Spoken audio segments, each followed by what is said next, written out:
yo le sugiero a usted que continuemos esta misma conversación, pero con Viri Ríos, que ya está Viri Ríos, y también con Mario Campa, que son nuestros invitados de esta tarde aquí en Los Periodistas. Bienvenidos, gracias por estar aquí. Viri, ¿cómo estás? Muy contenta de visitarlos esta noche. Muchísimas gracias por la invitación y saludos a Mario. Mario, bienvenido una vez más. Igualmente, Álvaro, Alejandro, Viri, un gusto estar con los tres esta noche. Gracias. Bueno, les pediría, porque pues está sucediendo ahora y ya saben ustedes que nos come lo de ser periodistas, su primera opinión, su primera impresión sobre lo que está pasando con lo que se está concretando hoy con los órganos, llamados órganos autónomos. ¿Qué opinas, Viri Ríos, qué opinas de lo que se concreta el día de hoy? De la distinción de estos organismos constitucionalmente autónomos. Miren, tengo sentimientos encontrados, porque yo entiendo que muchos de estos organismos no dieron los resultados que nosotros hubiéramos esperado. Y, por ejemplo, podemos hablar de la Comisión Federal de Competencia o también podemos hablar del IFT. Y la realidad es que México sigue siendo un país en donde existe mucho poder de mercado, en donde no se logró combatir a los monopolios y en donde las telecomunicaciones continúan siendo pues un coto de poder de un puñado de empresas que todos conocemos. Y entiendo también la lógica de un poco lo que has dicho tú, Álvaro, en otras ocasiones. Entiendo también la lógica de los excesos que existían dentro de algunas de estas instituciones.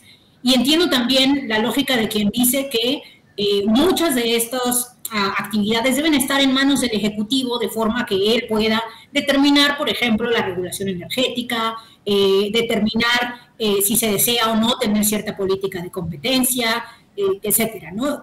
Entiendo, digamos, todos esos argumentos, pero también me preocupa un poco el que no entiendo todavía si el cambio va a representar la operacionalización de instituciones mejores que las que tenemos. Tengo esperanza de que así sea. Por ejemplo, me da gusto que se haya creado un organismo específico con independencia técnica para llevar la materia de competencia y la materia de telecomunicaciones. Creo que sin duda eso nos muestra que hay un interés por mantener pues técnicamente a una institución sólida. Pero digamos que, por ejemplo, en términos de transparencia, ahí quizás es en donde yo tengo más mis dudas, porque no estoy segura de que dentro de la Secretaría Anticorrupción pues vaya a haber los incentivos para podernos dar el acceso a la información que sí habíamos logrado hasta cierto modo con el INAI. Mario Campa. Bueno, yo igual que Viri tengo algunas dudas, más que sentimientos encontrados, porque finalmente cuando hay un entramado institucional en un país, desmontarlo para bien o para mal, pues siempre trae un periodo de dudas, de pocas certezas e incertidumbre. Y en ese vacío, pues definitivamente que haya claridad en ciertos temas puede ayudar. Ahora, la constitucionalidad de los organismos autónomos, pues es una ruta heterodoxia en el mundo, ¿no? Canadá y Estados Unidos, que son nuestros compañeros del Tratado de Libre Comercio, no siguieron esa ruta y no están en sus constituciones, básicamente. Lo que importa aquí sobre todo es la autonomía técnica, no la constitucional, y en ese sentido, pues mientras estos cambios aseguren tal, pues yo creo que puede ahí abrirse la puerta a un escenario positivo.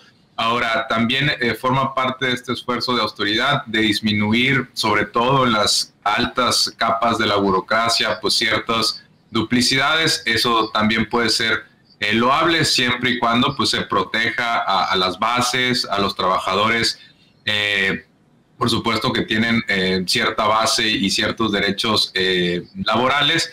Y también algunas, por supuesto, algunas unidades técnicas. Por ahí escuché que lo que están comentando ahora varios de estos organismos es que muchas de estas unidades simplemente se van a transferir, por supuesto que no todas, algunas pues sobre todo en ciertos puestos políticos probablemente se vayan.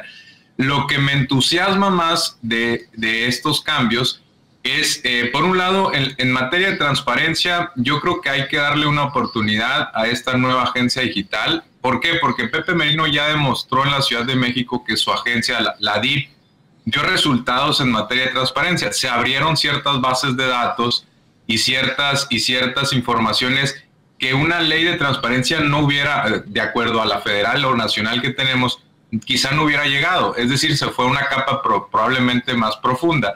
Y siempre y cuando esto se traduzca en los nuevos cambios que están en puerta, pues yo creo que puede darse un giro, eso sí, en cómo entendemos la transparencia y el acceso a la información, que son dos cuestiones distintas. Y aquí teníamos un entramado muy costoso, y no solamente costoso en el sentido de los tiempos que le pasas tú a la persona que está solicitando la información, sino también porque los funcionarios en cualquier dependencia te lo dicen, se hace una tremenda burocracia para dar respuestas a esto. En cambio, si es automatizado, si las bases de datos están abiertas, si ya por diseño hay una apertura, pues se pueden aligerar también los costos, reducir los tiempos y simplificar muchos de los trámites. Ese sería el escenario ideal. Va a costar, por supuesto, llegar a él, sobre todo cierto tiempo y esfuerzo.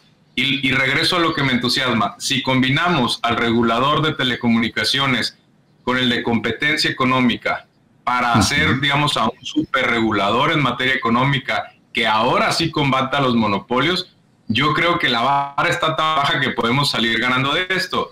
Por ahí ya estaba escuchando a algunos legisladores hablar de que ahora sí tendrá dientes, de que ahora sí tendrá más presupuesto para investigaciones, para multas y para llegar a acuerdos con jueces en materia de competencia económica. Si ese es el escenario, podríamos transitar hacia algo mejor definitivamente. Como en todo, pues el diablo está en los detalles y la implementación es clave. Pero yo creo que definitivamente hay partes positivas que se pueden rescatar y las incertidumbres naturales que queden, pues tendrán que ser atendidas, ¿no?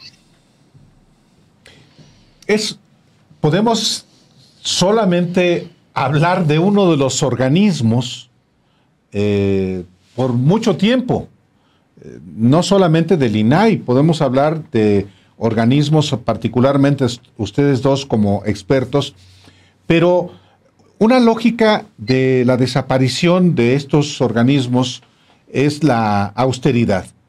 Y la convocatoria que les hicimos para el día de hoy es, hay sin duda un problema en México de recaudación. Hay un problema en México de ampliar la base gravable.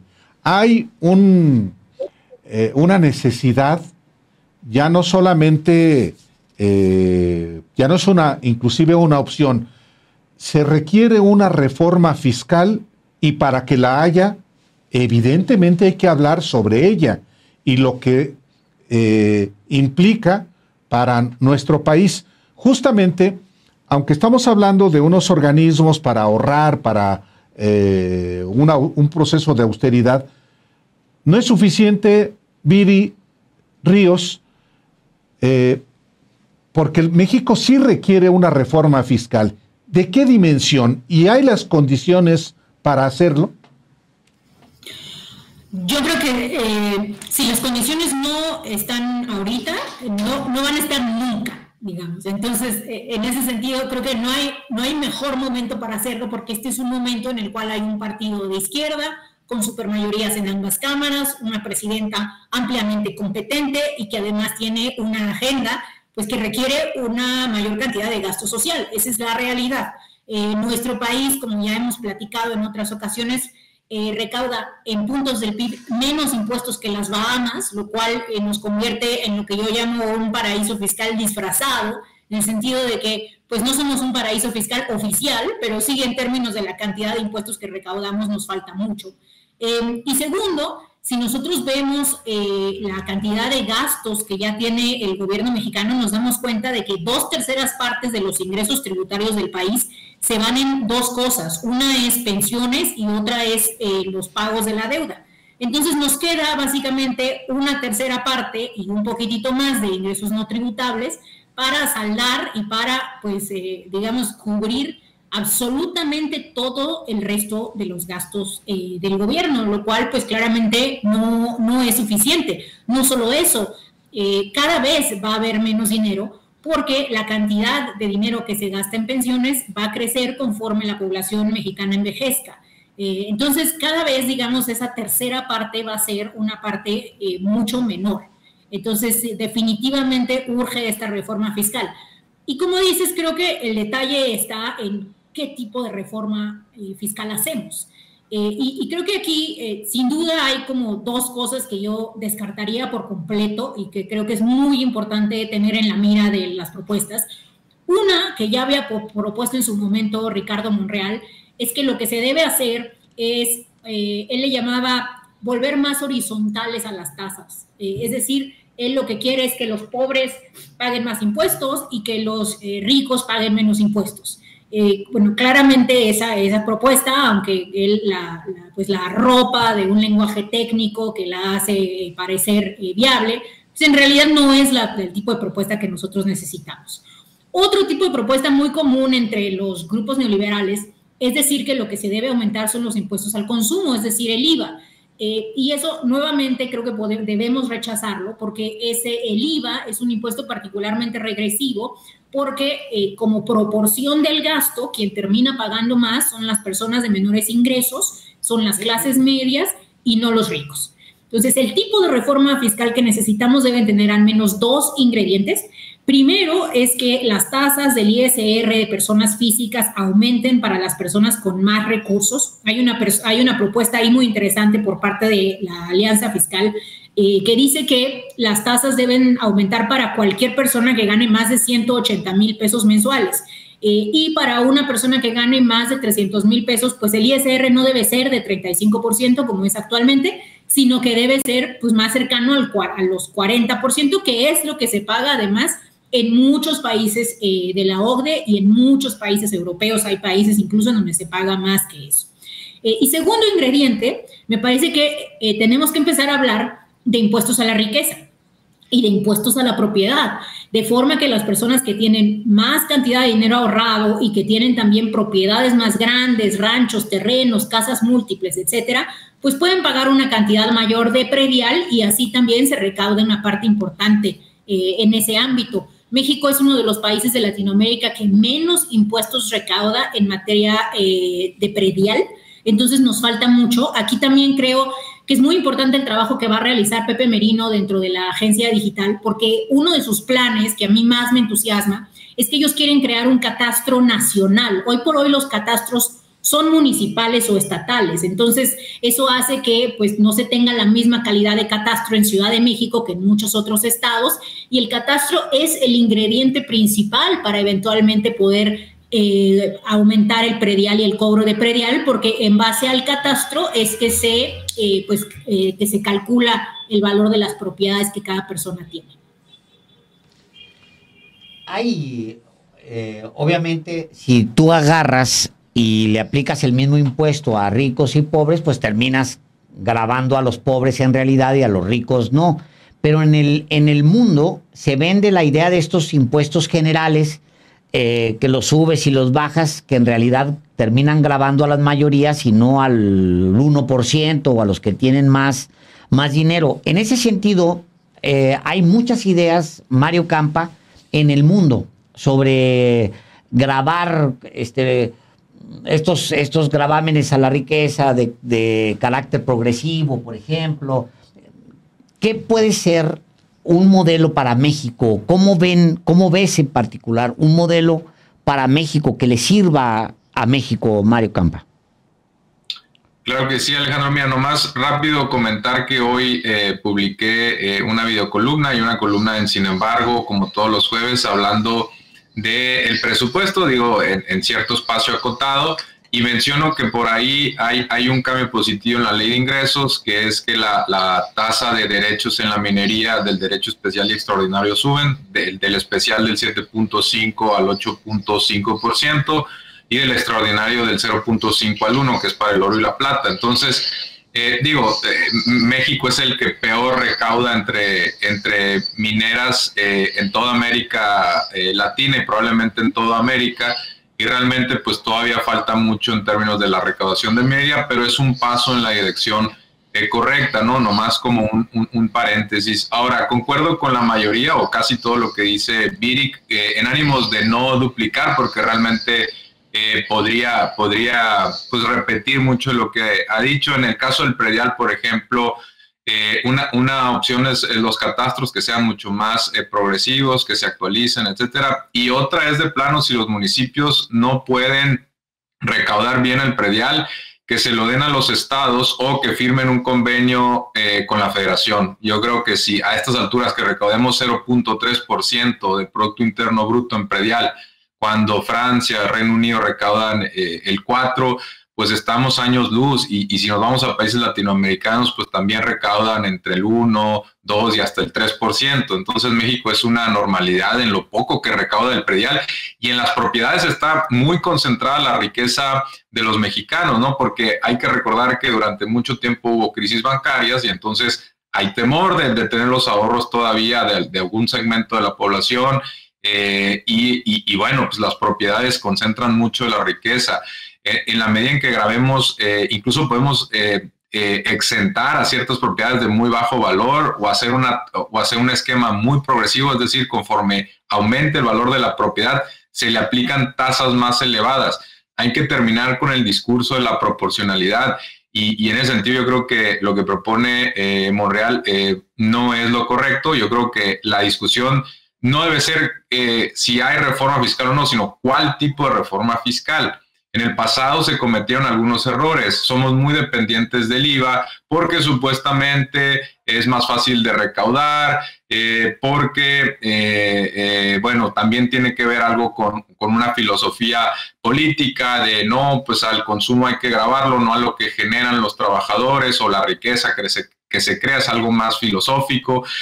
Y en el caso también por ejemplo, de las gasolinas y también en el IVA, para poder grabar al crimen organizado y la informalidad.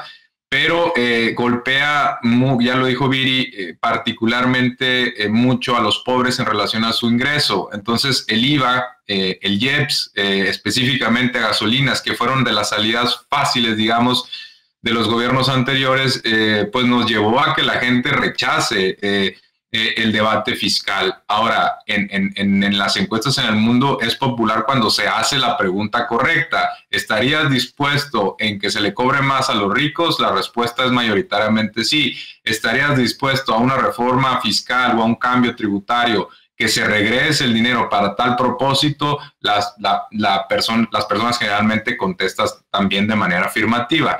Entonces, el debate fiscal va a ser mejor siempre y cuando la reforma toque un debate de tasas progresivas o una reforma fiscal progresiva, y que es cierto, cuando sea políticamente complicado, por economía política quizá haya que etiquetar parte de la recaudación. También va a haber muchos que digan que no es lo correcto. Sin embargo, si a mí me pones en la balanza que no haya reforma a que haya reforma con gasto etiquetado para que sea aprobada, pues yo diría vamos a etiquetarlo. Obviamente que sea una discusión de a dónde debe ir. Esas son algunas de las claves. Y preguntabas tú, Alejandro, y con esto cierro, ¿cuáles modelos hay que estudiar? Pues mira, por supuesto que los europeos recaudan mucho más que nosotros, y en particular los nórdicos, pero tenemos ejemplos de reformas fiscales recientes, tanto para bien como para mal en América Latina. Está el caso de Colombia, que intentó hacer una muy regresiva hace algunos años y fracasó, incluso un estallido social, y ahora con Petro hubo una más progresiva. Y ahora se diluyó un poco de la propuesta original, pero Petro no tenía una mayoría tan importante como tiene ahora Morena, que tiene una gran oportunidad. Lula fue de los únicos casos exitosos recientes, sacó una reforma muy parecida a lo que planteó, también hay que estudiar ese modelo. Boric traía una muy ambiciosa y no ha podido hacer prácticamente nada de lo que planteó, obviamente también con una composición legislativa adversa. Y un poquito atrás también el caso de Uruguay puede servir. Yo tomaría esos 4 como casos de mucho aprendizaje para bien y para mal, Y hay que considerar, y es muy importante lo que dice Viri, va a ser muy difícil que después tengamos 2/3 partes de esa composición del legislativo, tanta aceptación social. Claudia Sheinbaum puede usar parte de su capital político en una reforma fiscal.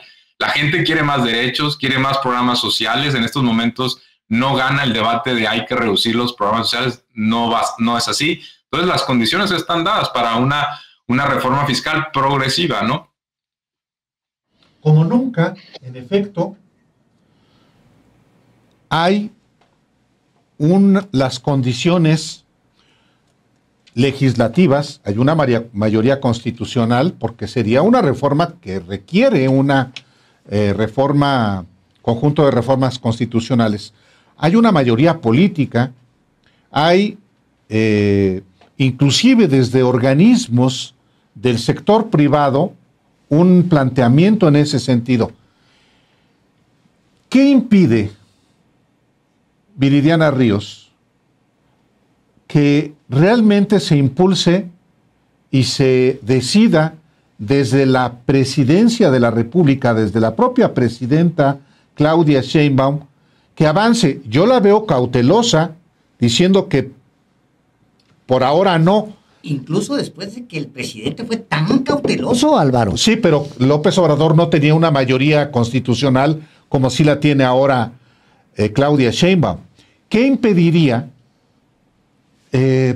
dejar ir la oportunidad histórica de una reforma progresiva que efectivamente grave a los que más tienen? A ver, yo creo que lo impide es el miedo. Y tenemos que comprender que nosotros venimos de 35 años de una ideología muy oscura que es el neoliberalismo, que permeó a muchos de los analistas, que permeó a mucha de la academia y que permea, por tanto, también a algunos de los tomadores de decisiones dentro del gobierno. Entonces, lo que existe es mucho miedo a una fantasía que se ha difundido por las últimas décadas, que es la idea de que si tú le pones impuestos a las empresas se van a ir y van a ir a producir a otro lado. Lo que nosotros hemos observado es que México tiene ventajas competitivas muy importantes y de hecho no habría ningún mejor momento para poner impuestos que ahora, precisamente porque en este momento México está siendo beneficiado por las tendencias del nearshoring, es decir, por muchas empresas que anteriormente producían en Asia, en China, y que ahora quieren producir y van a producir en México, porque Estados Unidos ya no quiere tener una relación comercial tan sólida con China y quiere tener una relación comercial sólida con países ideológicamente aliados con Estados Unidos, como es el caso de México. Entonces, en este momento, digamos, la capacidad de México para mantener las inversiones, pues también se encuentra en un nivel histórico, un nivel históricamente positivo. La idea de que si tú le pones impuestos a las empresas, estas se van, está basada también en el mito de que lo único que las empresas buscan es ahorrar impuestos. Cuando nosotros hemos observado, y ya existe amplísima evidencia académica, de que en realidad hay muchas otras cosas que las empresas prefieren y buscan antes que ahorrar impuestos. De hecho, habría muchas empresas que preferirían pagar un poquito más de impuestos si hubiera seguridad, mejor calidad en la educación, mejor inversión, mejor infraestructura, mejor capacidad para ligarse con productores domésticos, etcétera. Entonces, realmente esta idea de que las empresas lo único que buscan es ahorrar es completamente falsa, pero todavía permea, digamos, y existe y genera miedos. Entonces, este es un momento de romper paradigmas. Creo que la izquierda en el poder ha roto ya muchos paradigmas que generaban ese miedo. El ejemplo prototípico es el salario mínimo, que siempre nos decían que si subía se iba a generar una espiral inflacionaria. Bueno, ya se duplicó, ya se triplicó en la frontera y nada de eso pasó.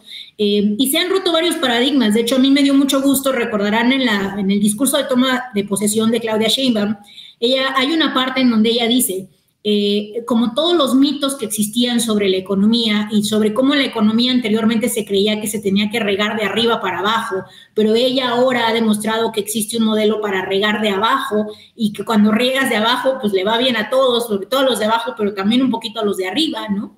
Entonces, ese discurso, por ejemplo, me parece muy revelador de muchos de los mitos que se han roto y falta romper otros, pero ya ahí vamos, yo tengo esperanza, tengo fe. Ahora, creo que hay dos cosas, y con eso termino, que se tienen que reformar a la par de nuestra reforma fiscal ideal. Una es que urge una reforma a las pensiones.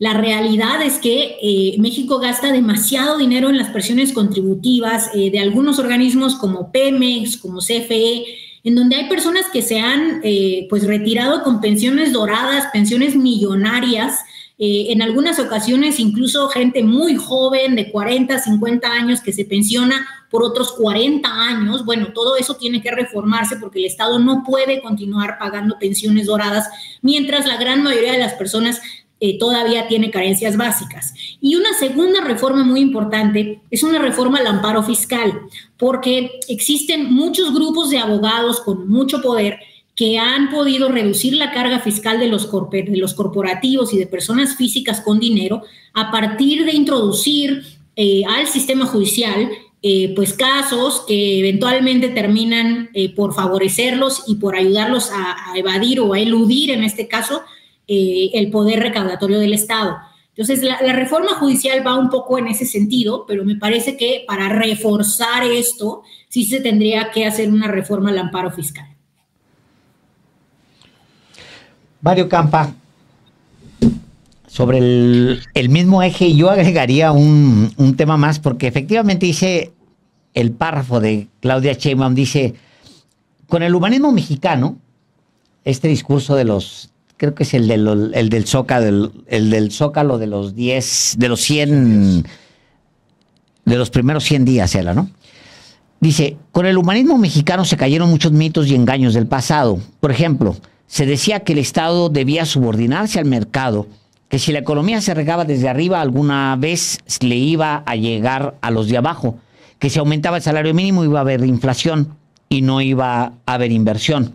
Todo resultó falso y empieza ella ahí a conversarlo. Bueno, el asunto es que si hay sectores que van a reaccionar a una reforma fiscal que fuera progresiva o una reforma fiscal bien razonada y que fuera coherente con un gobierno de izquierda. O sea, sí va a haber una reacción de ciertos sectores y son sectores que tienen también en control muchas formas de hacerlo parecer como pues algo tremendo.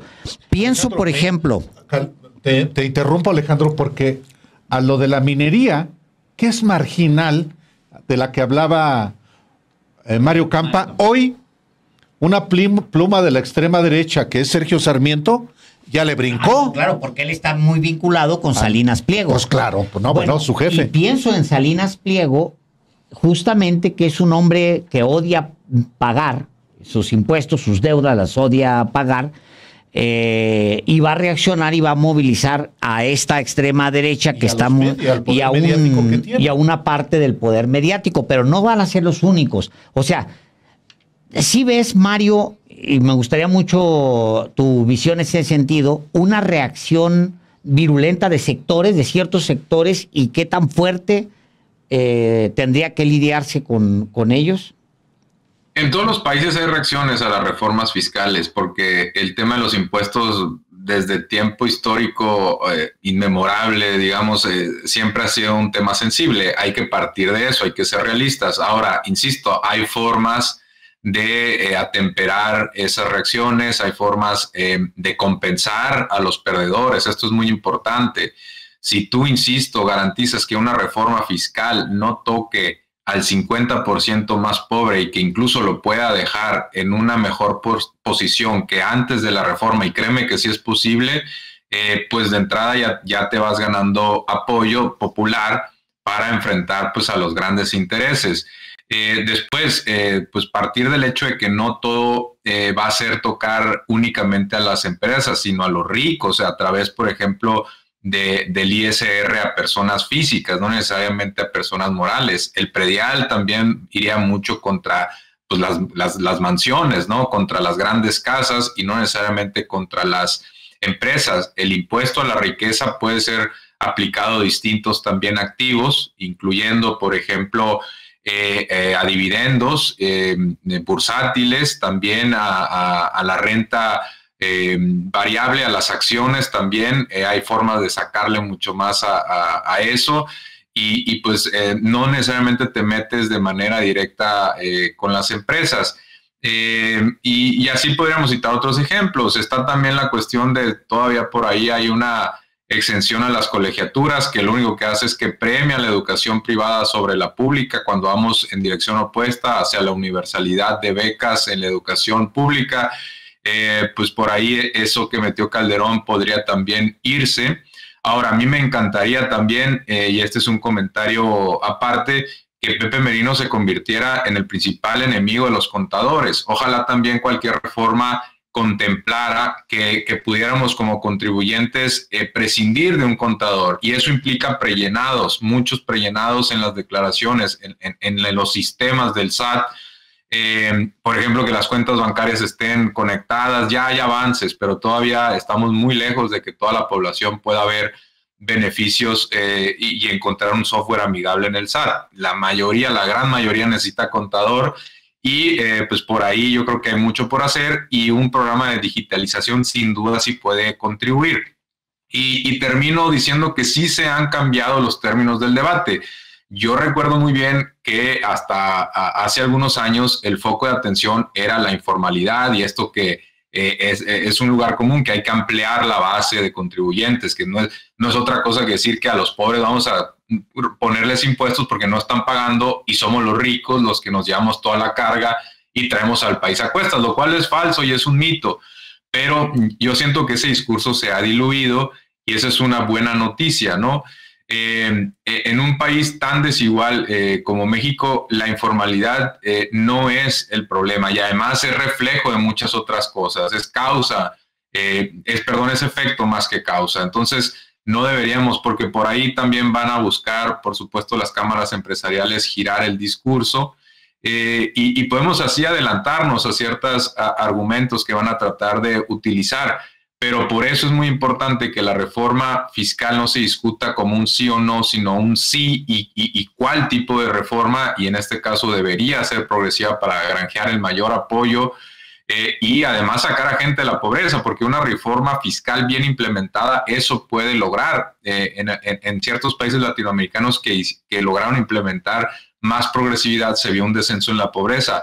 Ojalá eso potenciara lo que han logrado los programas sociales y el aumento del salario mínimo. Ese sería como un tercer, pie para que realmente México pueda llegar a ser un país mucho más igual, porque todavía estamos en niveles para Latinoamérica un tanto alejados de lo que debería ser un país igualitario. Y además, como dice Viri, somos el país latinoamericano que peor recauda. Y créanme que los países que menos recaudan, como es Haití, no es el modelo al que queremos transitar. Haití tiene muchos problemas, y cuando se vienen los desastres naturales, cuando se vienen pues crisis humanitarias, cuando tienen que hacer frente a la migración, no tienen los recursos fiscales para hacer frente a todos estos problemas, y entonces el país empieza a implosionar.